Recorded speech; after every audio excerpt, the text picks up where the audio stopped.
ஐஸ்வர்யா ரஜினிகாந்த் இயக்கத்துல தனுஷ் நடிச்ச 3 படம் மூலமா இசையமைப்பாளரா அறிமுகமானவர் அனிருத்.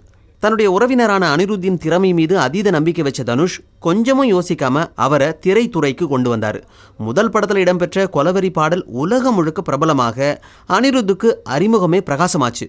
அதோடு வேலையில்லா பட்டதாரி, மாரி, தங்கமகன்னு தான் நடித்த பல படங்கள்லையும் அனிருத்தை அரவணைச்சாரு தனுஷ்.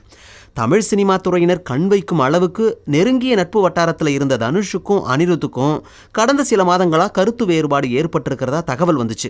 அதுக்கு தகுந்த மாதிரி தனுஷும் கொடி, வடசென்னை ஆகிய படங்களில் சந்தோஷ் நாராயணனுக்கு வாய்ப்பு கொடுத்தாரு.